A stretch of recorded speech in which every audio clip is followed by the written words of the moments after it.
right, here we go. The Rhythm and Soul Studio, Brian Fullen's.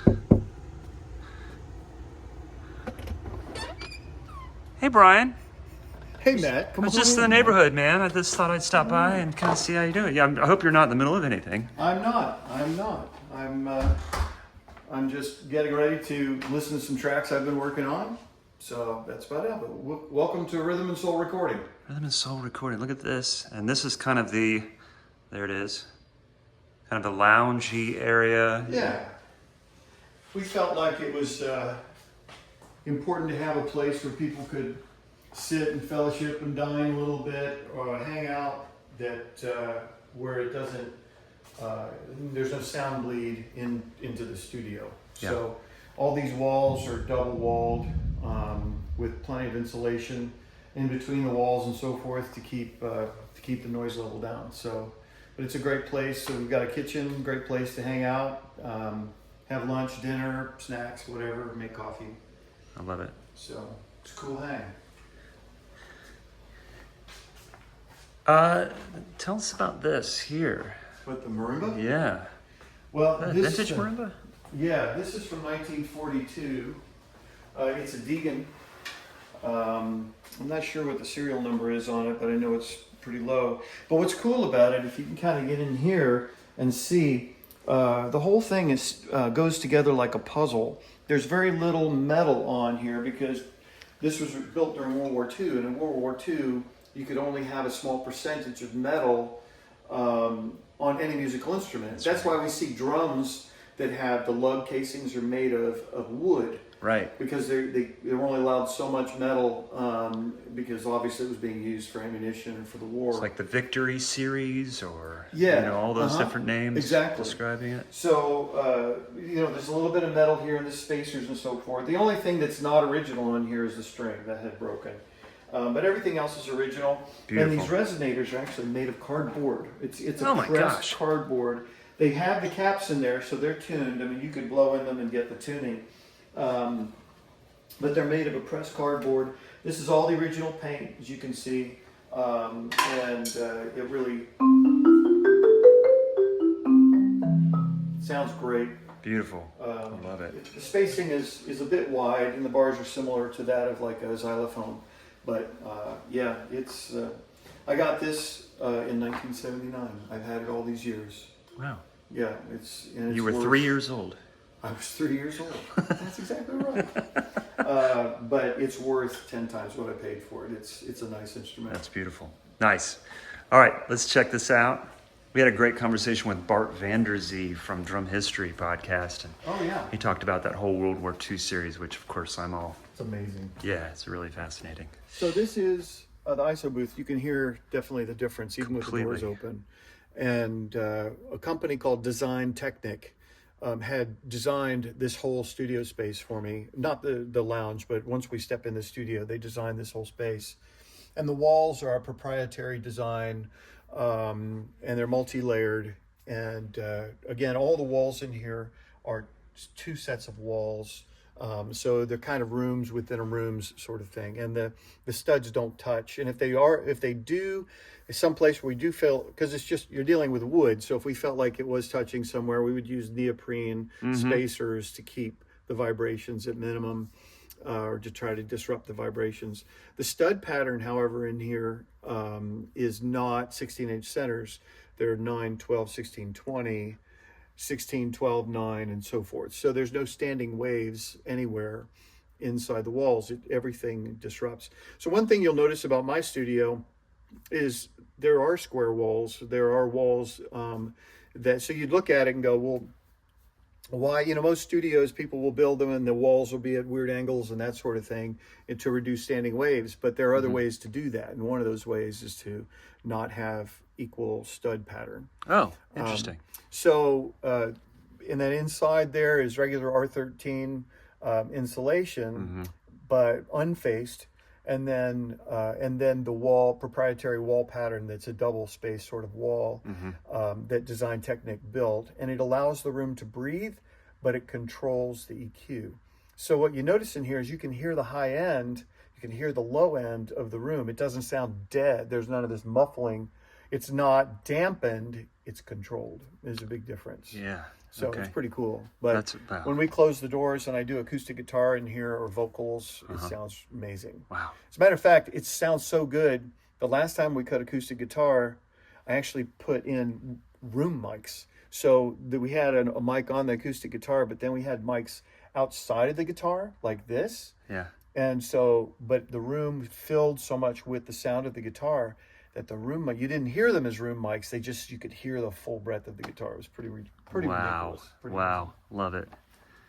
So this is just my fun hallway. We don't do anything special here, but you know, the bathroom behind you. All these doors are made of a solid core mahogany that my buddy Jerry Parsons from Columbus, that I grew up with, went to Otterbein, our nemesis. But anyway, he's my great friend, and he taught me how to sand and stain these doors. He's excellent at it. And then, so these doors have just a few coats of urethane. There's 3 coats of urethane after we did the mahogany stain. These came from California. So they're the same company with the solid core doors as what the ones with glass. And then we got the extra depth in the jamb so we could have the double width of the doors, Beautiful. of the walls. Looks great. So we have a little scratch ISO area here. We put that in kind of after the fact because I didn't have a good place for a singer to be when there was an acoustic player in the ISO booth. So we treated these walls and put this in here. It needs a little bit more work, but it sounds great for an ISO booth, for a scratch vocal booth area here. And then come on into the control room. So nice back lounge area, you know, where people can listen. And so this is the control room. And what's cool about this room is, again, the same stud pattern with the 9, 12, 16, 20, and so forth. We did all that, and then the whole room, we do a solid layer of OSB first. And so the whole room becomes a wooden room, basically, top and bottom.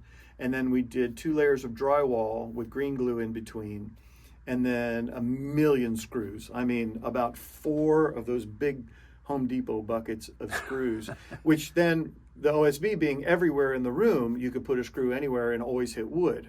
So that was the beauty of that. And then it also creates this whole room has become like one big speaker. So the speakers are also made by Design Technic, and they're part of their design. This was the 3rd prototype, the third stage. So right at this prototype is when they went to market. So this is the same as their speakers that are on the market. And these are fantastic speakers with 6-inch drivers and tweeters and more low end than you can shake a stick at. I mean, So you don't have a subwoofer? I do not have a sub in here, and Right. it sounds incredible. Yes. But the way the room is designed and the way these speakers are set up, as you can see, they're not near field, they're midfield type speakers. They fill the room with sound. Yes. And you can hear all the detail, and it's ridiculous. It is So remarkable. when I mix in here, when I listen to drums, when I'm tracking, listen to everything, the reference is so accurate. It's fantastic. So when you close the doors, you get this room. It's a big speaker. And then the back wall actually has a bass trap in it. So it's a triple layer of that proprietary design of Design Technic. And which you can check out their stuff. I think it's designtechnic.com. Okay. Maybe I can give you that link and information. Yeah, if we can put somebody's that interested. in. Could you tell us about your outboard gear? yeah, and what's yeah. your... So I'm a Yamaha guy, and I've been with Yamaha for 30 years, and so I'm a big Steinberg guy. I use Cubase Pro 12, actually about to upgrade to 13. And so that's my main source. And then my A to D converters are the Yamaha Nuage. I think that's a fancy way to say new age, don't you? Yeah, I Just think Nuage. so. Yeah. The Yamaha Nuage A to D converters, and in shootouts with some of the most high-end converters, most expensive, these were right there among them. These things are incredible. So I have 16 channels of conversion in here. And then I use these True Systems. This is a boutique mic preamps. These True Systems pre's are kind of are like almost like my channel strips without EQ. It's basically everything comes in through here so I can get level. Now I can instead go through this 273, the warm audio, or I've got this really nice high-end Presonus tube pre here. This sounds really lovely. And this Black Lion audio, this is like an LA2A and 1176 compression that I can, and with this is a really great piece. It sounds, with the shootout with the real Teletronics, the other stuff, it's very close. Yeah. But it is their version of it. And you can use this one as a side, this one as a side, or you can go that way, or you can go that way. So it's kind of like 4 in 1. Oh, wow. Okay. And it's a really great piece, the VA172A. You can And are check you it out. using some of these to color the sound with? Mostly vocals. I'll Okay. run through here. Okay. As far as hardwired stuff is concerned, but this is primarily mic pre's, and then when we get into maybe colors and that sort of thing, it's typically plugins. Because you were telling me about a project you're working on now where you're doing some orchestration, you're doing acoustic, little or no percussion whatsoever. Right, So that's right. this is your studio. There's drums here. You're a drummer, but there's so much more to it that you're That's doing. right. You're producing and recording. Yeah, I mean, it's always been a lifelong. Well, I've kind of grown up in the studio. You know, my dad was a TV radio guy, so I was always in the radio station with him or at the TV studio, always checking out how everything worked, and was always fascinated with that. Right. And then at a young age in Columbus, worked at Gracewood Studios, learned how to record onto tape, you know, through a big old desk, and even though I was primarily drummer for all those sessions at Gracewood, I still we tag team engineering, so it was really cool to get my hands on those faders and to get levels and set EQ and you know, and a lot of trial by error, trial by fire, so to speak, and you know, trying things. It did work, didn't work, whatever, but that's how you learn. And you know, that studio wasn't deeply equipped with the kind of outboard gear that you might see in a studio in Nashville. So we learned how to make things sound really good with very little, which is really the secret. People forget, in the age of technology we have access to, you still have to go back to the basics: mic placement, performance, touch, tone. And what's cool in the project I'm working on right now is the artist songwriter really wants this first batch of songs to be more acoustic guitar based. So it's really putting me in a bit of a box, which is a good thing. It's making me think. He doesn't want it to be. I mean, I told him just yesterday on a phone call. I said, "Man, I could write for an orchestra for these pieces, but we've decided it needs to be maybe just a single cello or just string quartet or something like that." So I have to. It makes you really think, how can I be creative and really capture the emotion of these songs with as little as possible? And I think we get away from that because, gosh, you know, you're in digital recording, you have as many tracks as you want. I know.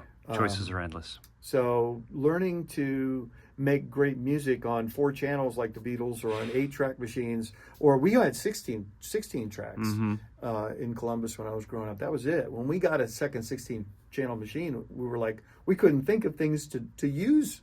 You know, once we had the 16, we were good. It's like, what would you put on 17 through 24? No, I don't know. Let's put another guitar on, you know, and then we might not use it. But it was a lot of being able to sit and be creative is cool. I have this, then my Arturia keyboard, so I've got that MIDI'd in so I can access all my samples and my sample libraries.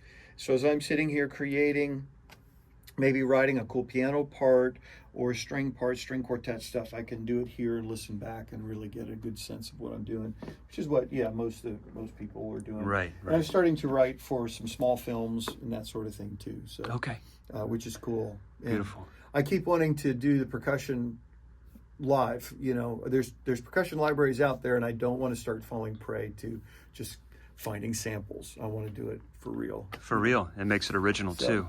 Anyway, come on in here and we'll get a closer look at these speakers on the way into where the please do. The Design Technic speakers, they're just incredible. They actually have computers in the back.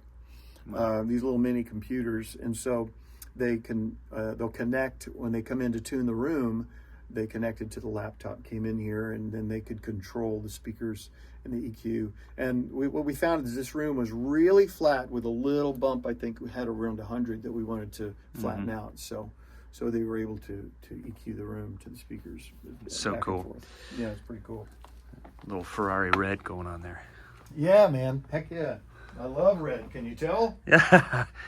A friend of mine got on Facebook and said, "Man, don't make your studio red. That brings out the anger in people." I'm like, not me, man. It makes me happy. No. Yeah, so, it's a calming effect. Anyway, so this room, as you can tell, I mean, it's a great drum room. We have spaces here for tracking. So I've tracked as many as 4, me and 3 other players in here. We had a keyboard player for the last record that I did last year for a guitar player. Bass was over here, and we had a keyboard player here and a keyboard player here. My buddy Mark Hill played bass, and then Dane Bryant and Jeff Roach. And Jeff's job was just synthesizers, B3, different kind of sounds. His job was sounds. And then Dane played only acoustic piano from his Nord. And then, of course, Mark did Mark's Brilliance. And we were totally comfortable in here, and it sounds great. So it's not a super live room. You can always add. It's very, and again, it's not dead. It's very controlled. So the drums have a really beautiful sound, but the imaging in this room is really remarkable. So one thing that's very cool is like, these are the Brett Teagarden Audio PPC 125 microphones. They're a mid diaphragm condenser. You can see, and they're really cool looking too. And they are really incredible microphones. And to me, they provide, because it's a mid diaphragm, I get a little bit more meat out of the drum as opposed to a small diaphragm. And it's not quite as big as a large diaphragm, which sometimes gets a little clangy with the cymbals. Yeah. So it's a really nice compromise. And the articulation on the cymbals is just quite lovely, very beautiful. And plus, then when you bring them up, it just really opens up the sound of the kit. It's very nice. That's awesome. So the imaging in here is just really great. Like if you play this cymbal here, you hear it right here, and it shows up that way in the microphone, as opposed to being in a room where everything just goes everywhere.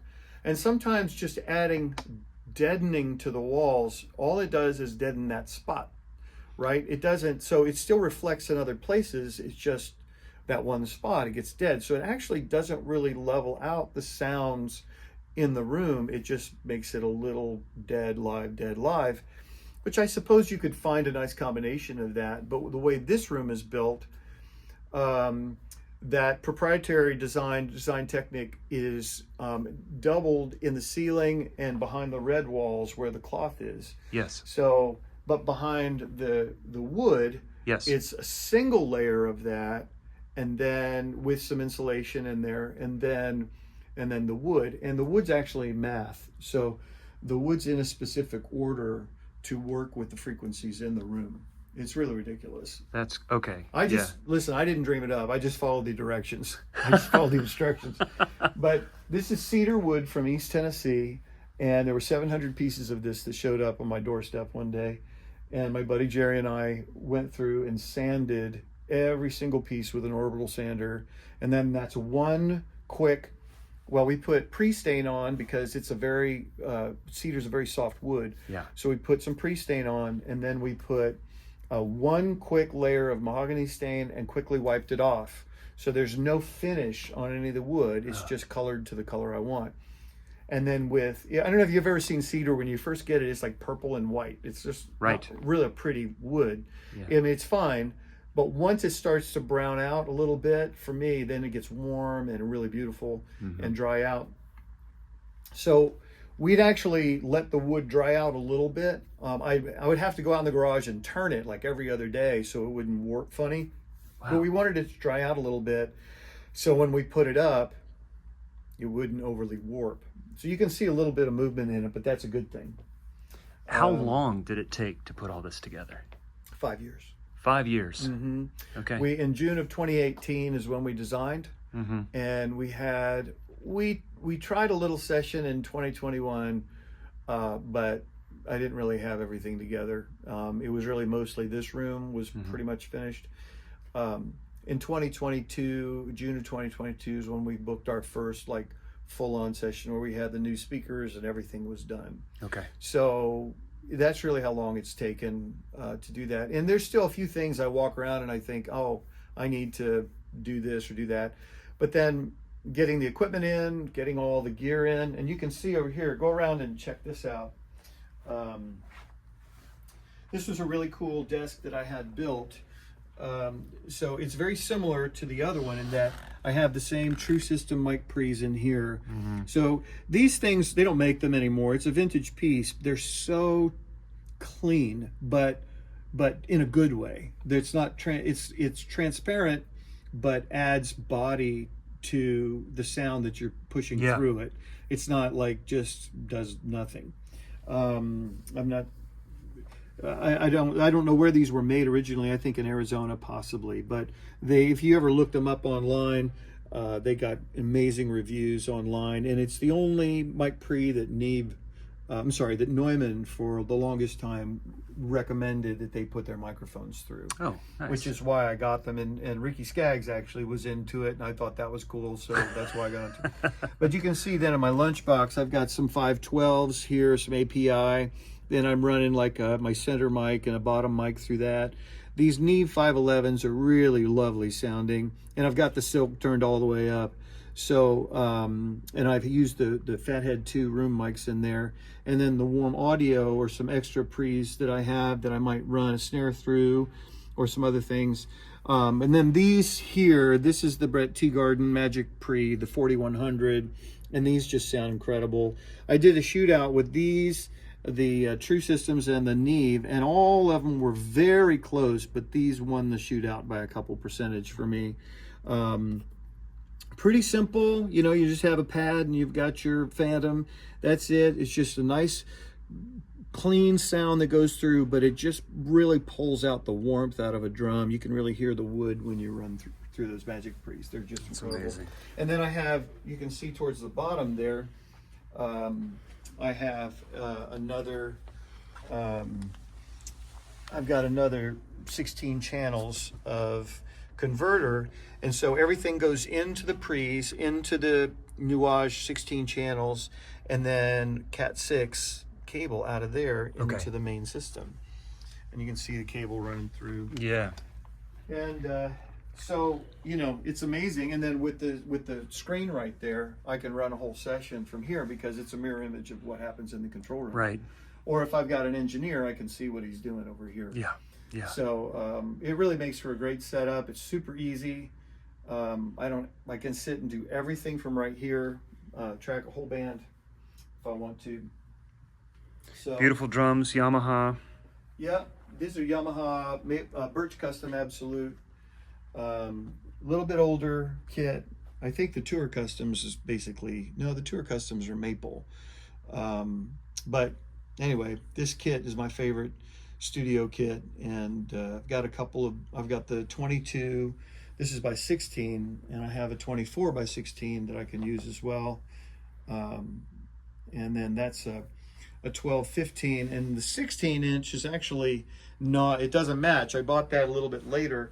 When I got this kit originally, I got the 10, 12, 14, 15 with it, and I wish I'd have gotten a 16, but these are collector's items now, so people like to charge a lot of money for them. So I didn't, and then that's a 14 by 5.5 snare. But I found that that Birch Custom, that's with the Nuvo lugs, but it's a Birch Custom Absolute in black, and it matches beautifully. I mean, looks great. It's exactly the same wood. It looks great. Real quickly about your mic setup. Okay. So, Audix D6. Right here, I have an Audix D6 in there, and here's what I've noticed about this D6. A lot of like metal guys and guys that play a lot of bass drum notes, they love these because the articulation is so good. When you put it in, you get a lot of high end, a lot of tick out of the bass drum mic. If you take this mic and kind of pull it out to here, you get a whole lot of punch and a lot of low end out of this mic. And it's not really that well known for it, but I've baffled a lot of engineers. When they see it, they'll be like, that's a mic that heavy metal guys use when they play the speed bass drum notes. But if you pull it out, it sounds really punchy Nice. and Nice. really fat. Yeah. And then this is an old SC Electronics. I'm not sure what the model is on here. It's a 3500, I think. And they don't make it anymore, but it's a FET 47 kind of style. And just a condenser, large diaphragm condenser, and it just really picks up a lot of nice warmth out of the bass drum. Awesome.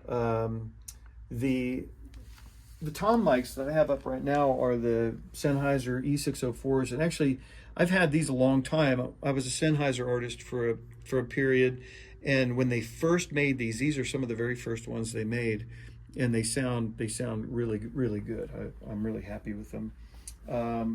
And underneath is an Audio-Technica side address. I think it's called the ATM 250. It's a side address, small diaphragm.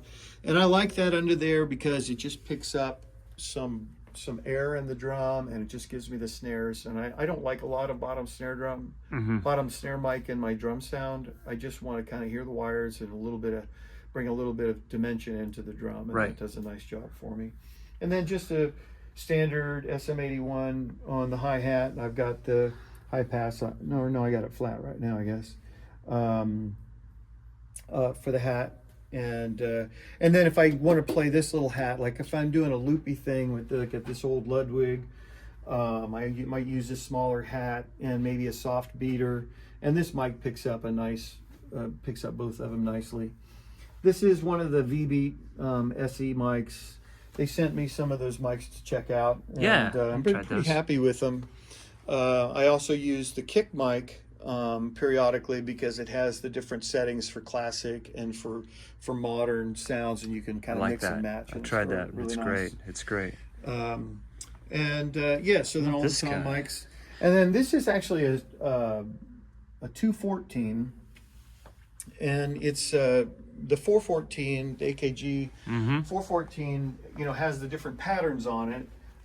This is just a cardioid pattern, but I put it here kind of roughly equidistant from these things. And when you pull this up right where it is, and you can experiment with different placement on this, but where this is set up, you bring that up in a mono mic, it gives you a lot of nice attack here.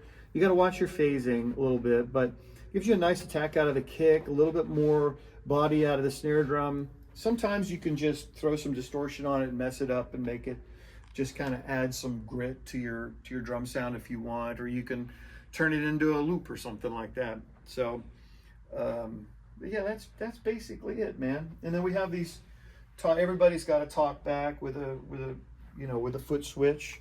So when everybody's chatting, it all comes through a central mixer and comes into a channel. So the communication is key. I've been into a lot of studios where the cue system is horrible, and so you can't really hear what you're doing, and you can't really communicate with each other. Yeah, it wastes time too. Yeah, it does. It wastes time. I felt like that was important.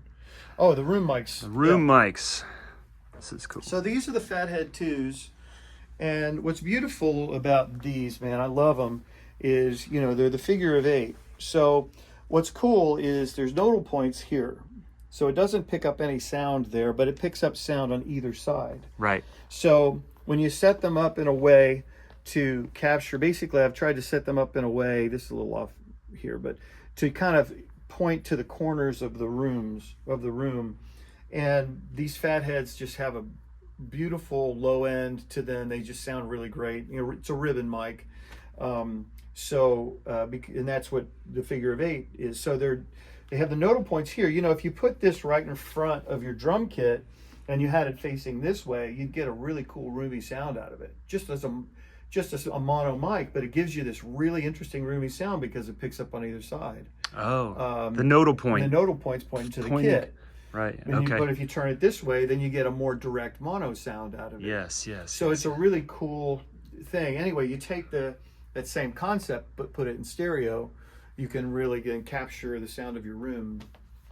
If I want a bigger room sound, I just do that with a plugin, Right. If somebody wants that. But most of the people that I work for when I'm cutting tracks, they don't want anything affected. I can't back them in a corner. They're sending it to a mix engineer, and a mix engineer is like, man, you swept all the mids out of the kick drum. I don't have anything to work with. That's not a good idea. So what I found, and I've been cutting tracks for people for 25 years. Yeah. In my house, the old studio space that used to be here, or in my living room, which my wife was very gracious to let me use. I found that I need to capture the best sound I can at the source.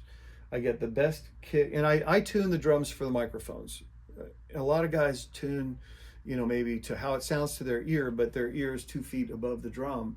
How does that sound? Sometimes you might hit the drum and think that's kind of dead, but the microphone's picking up a really nice sound. Now that's, if it sounds to you good to you, it's probably going to sound really nice on the microphone too. I'm not advocating tune your drums poorly just to the microphone, but I am saying that if you tune the drums to where the mic is going to capture a great sound, and then you run it through a nice pre, make sure all your levels are set just right, and then work with that. You don't have to throw a bunch of EQ or compression or things that you don't want to print all of that, because then when the mix engineer gets it, he can't do his magic to it, because he's a creative as well. He's taking all the pieces, all the framework, and putting it together to make the picture that will be what people will hear and enjoy. So always make sure you give a great signal from the beginning, from the source. Yeah. Which is always my philosophy. This is awesome. Thank you, Brian. Absolutely, man. Thank you. Rhythm and Soul Studios. Yeah, Rhythm and Soul Recording here in Nolensville, Tennessee. Be sure to look us up online.